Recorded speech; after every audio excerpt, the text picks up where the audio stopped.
한국의 평범한 일상이 세계에겐 혁신이었습니다. 이런 노후는 처음 봅니다. 프랑스 노인들은 한국 경로당 사진을 보고 모두 놀랐습니다. 이모티콘이 오가는 단체 채팅방, 매일 함께하는 점심 식사, 노래하고 여행까지 같이 떠나는 한국 노인들. 한국에선 일상이지만 유럽에선 상상도 못한 이야기. 그 뿌듯한 이야기를 지금부터 함께 들어보겠습니다. 잠깐만요. 1초면 누를 수 있는 구독과 좋아요 버튼을 꼭 눌러주시면 영상 제작에 아주 큰 힘이 됩니다. 그럼 바로 사연 시작하겠습니다. 저는 김두식입니다. 올해 70살이 되었습니다.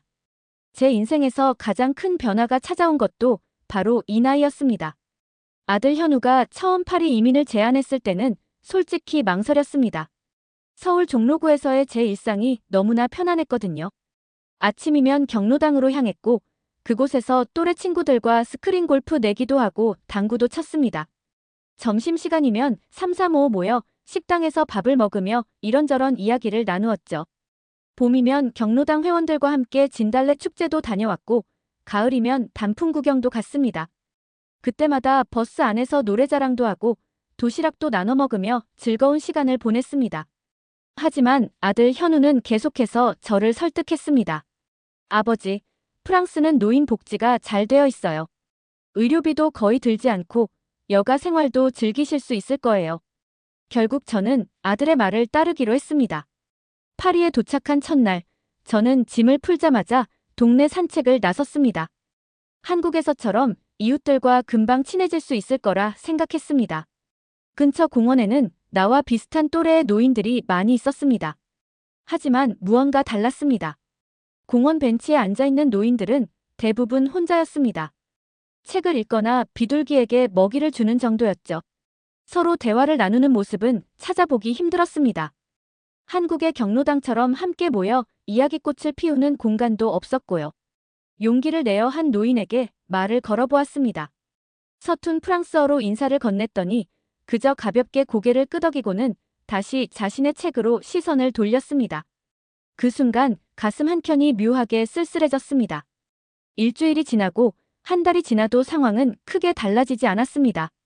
아파트 옆 주민센터에서 노인들을 위한 프로그램이 있다는 것을 알게 되었지만 거기서도 사람들은 각자의 활동에만 집중했습니다.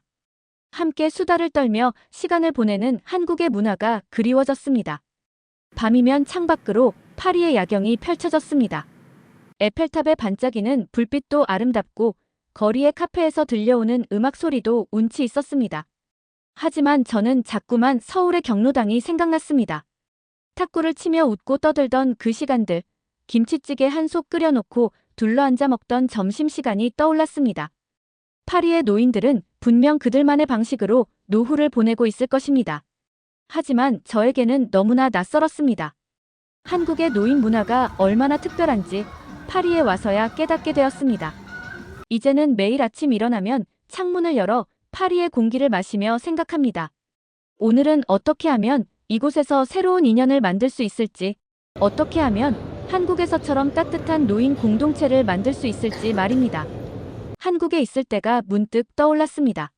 아침에 눈을 뜨면 제일 먼저 하던 일이 스마트폰으로 경로당 단체 채팅방을 확인하는 것이었습니다. 늘 100여 개가 넘는 메시지가 와 있었죠. 박영수 회장님은 매일 아침 일기예보를 공유했고 이정숙 할머니는 손주들 사진을 올리며 자랑했습니다. 김상철 씨는 매일 아침 운동 인증샷을 올렸죠. 저는 그 사진들의 댓글도 달고 이모티콘도 보내며 하루를 시작했습니다. 점심 메뉴를 정하는 일도 단체 채팅방에서 이루어졌습니다. 누군가 치킨이 먹고 싶다고 하면 금세 여러 명이 호응했고 배달 앱으로 주문해서 다 같이 나눠 먹었습니다. 동네 소식도 실시간으로 공유되었습니다. 새로 생긴 식당 정보부터 어느 마트에서 세일을 하는지까지 모든 정보가 순식간에 퍼져나갔습니다. 그런데 파리에서는 이런 광경을 찾아볼 수 없었습니다. 옆집에 사는 마르셀 할머니에게 단체 채팅방을 만들자고 제안했더니 어리둥절한 표정을 지었습니다. 스마트폰은 가지고 있었지만 문자 메시지를 보내는 정도밖에 모른다고 했습니다. 다른 이웃들도 마찬가지였습니다. 피에르 할아버지는 스마트폰 자체를 거부했고 마리 할머니는 손주들과 영상 통화하는 것조차 어려워했습니다. 제가 한국 경로당에서 했던 활동들을 이야기하자 모두들 놀란 눈으로 저를 바라보았습니다. 어느 날은 한국의 경로당 채팅방 기록을 보여주었습니다.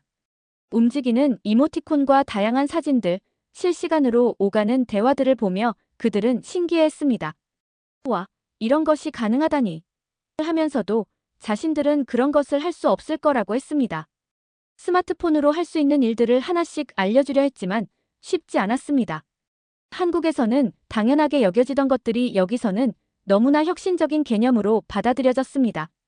배달 앱으로 음식을 시키는 것도 인터넷 뱅킹을 하는 것도 그들에게는 낯선 일이었습니다. 밤이면 한국의 단체 채팅방이 더욱 그리워졌습니다. 잠들기 전 서로 안녕히 주무세요 인사를 나누고 아침이면 굿모닝 메시지로 하루를 시작하던 그 따뜻한 정이 몹시 그립습니다. 여기 파리에서는 그저 텅 빈 알림창만이 저를 맞이할 뿐입니다. 그러던 어느 날 공원 벤치에서 혼자 책을 읽고 있던 장 피에르를 만났습니다. 74살이라는 장 피에르는 매일 이 시간에 이 벤치에 앉아 책을 읽는다고 했습니다. 저는 용기를 내어 점심 식사를 같이 하자고 제안했습니다. 장 피에르는 고개를 갸우뚱거렸습니다. 같이요? 저는 늘 혼자 먹는데요. 우리 가족들도 다들 각자 먹는걸요. 그 말을 듣는 순간 제 마음속에서 무언가가 끌어올랐습니다. 혹시 스마트폰 있으세요? 제가 물었습니다. 장 피에르는 주머니에서 오래된 스마트폰을 꺼냈습니다. 전화하고 문자만 보내는데 씁니다만. 저는 그 순간 한국에서 경로당 회원들에게 카카오톡을 가르쳐주던 기억이 떠올랐습니다. 제가 한번 보여드릴게요. 한국에서는 우리 나이대 사람들이 이걸로 매일 소통한답니다. 장 피에르의 폰에 카카오톡을 설치해주면서 설명했습니다. 이걸로 우리가 함께 밥 먹을 사람도 정하고 사진도 공유하고 이모티콘으로 재미있게 대화도 나눌 수 있어요. 장 피에르의 눈이 커졌습니다. 특히 움직이는 이모티콘을 보여주자 입을 다물지 못했습니다. 이게 이렇게 편리한 거였나요? 그의 목소리에서 놀라움이 묻어났습니다.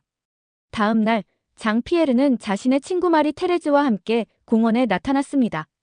두식 씨, 마리에게도 그 신기한 앱을 설치해 주실 수 있나요? 저는 기쁜 마음으로 마리 테레즈의 폰에도 카카오톡을 설치해 주었습니다. 일주일 만에 우리는 5명의 작은 단체 채팅방을 만들었습니다.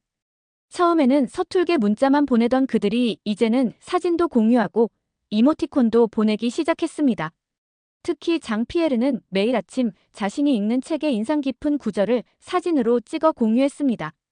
마리 테레즈는 손주들과 화상 통화하는 법을 배워 행복해했고 클로드는 우리 모임에서 찍은 사진을 자신의 프로필 사진으로 설정하는 것을 즐겼습니다.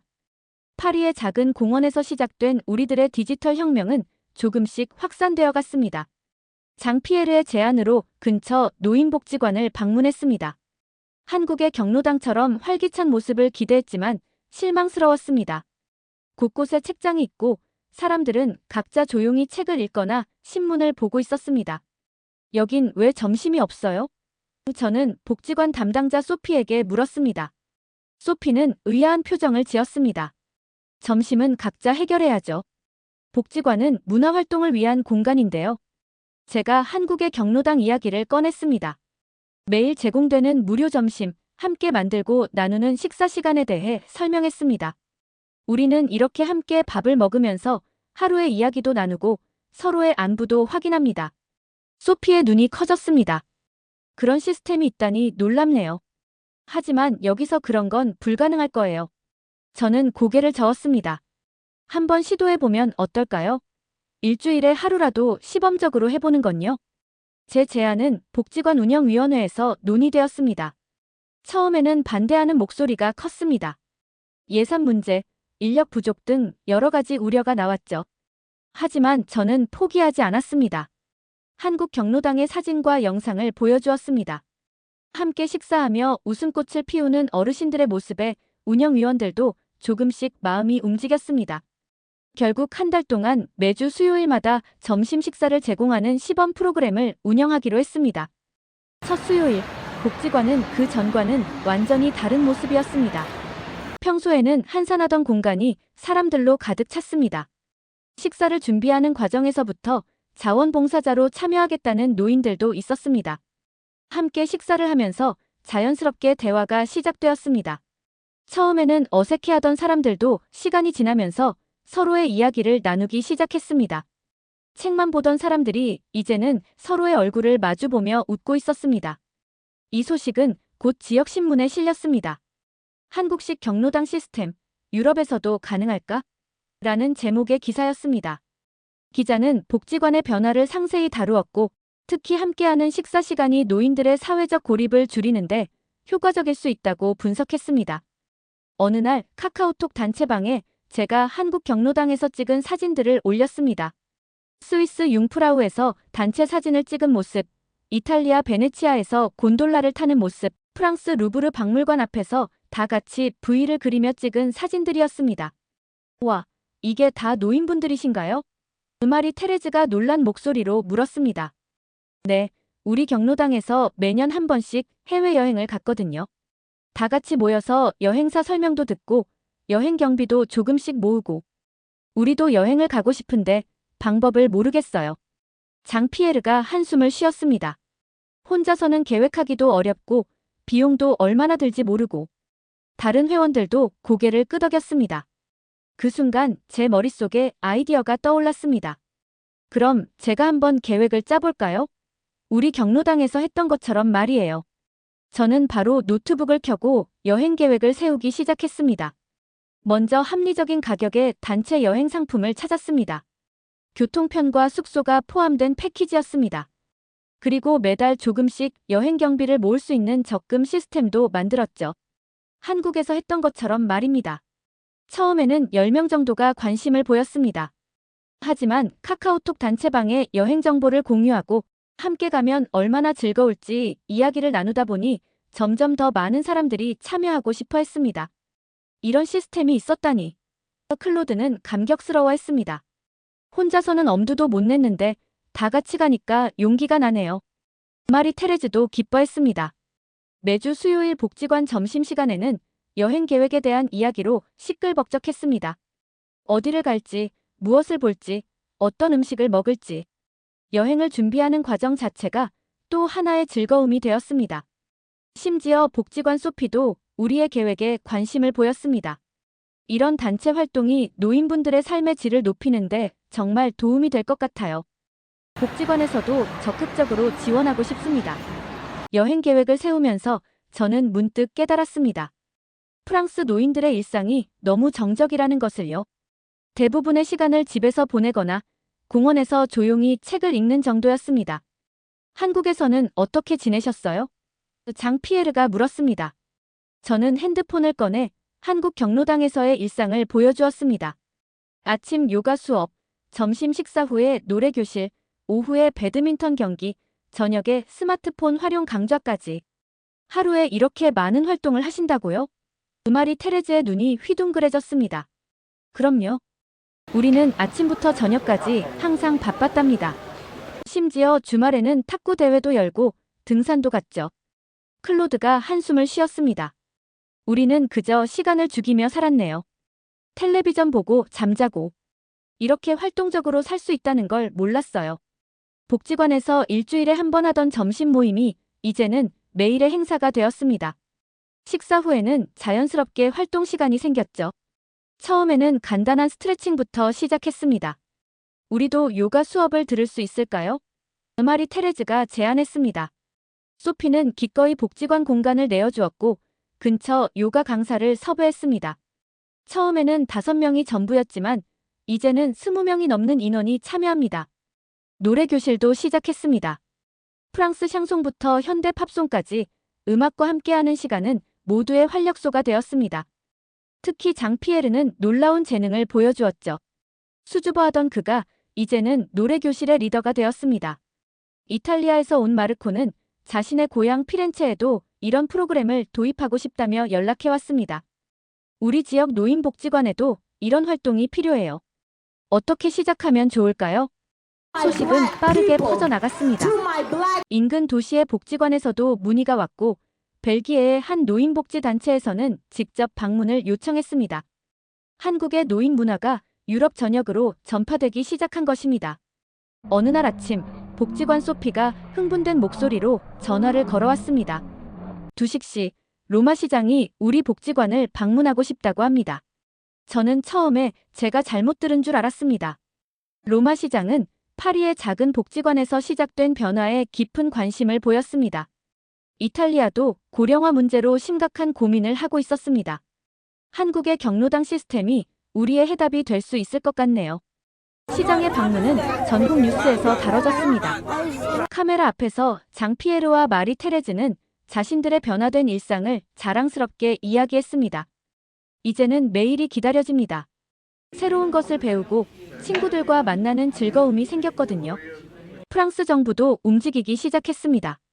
노인 디지털 교육 프로그램을 전면 개편한다는 발표였습니다. 한국의 노인 스마트폰 교육 시스템을 벤치마킹하겠다는 내용이었죠.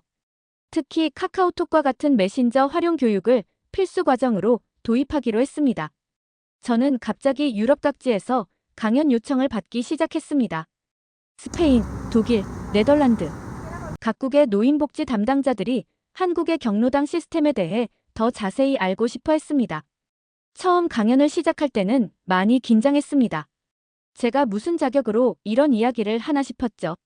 하지만 청중들의 반응은 뜨거웠습니다.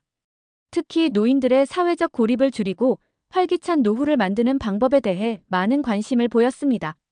벨기에의 한 도시에서는 이미 한국식 경로당 시스템을 도입하기 위한 예산을 편성했다는 소식도 들려왔습니다.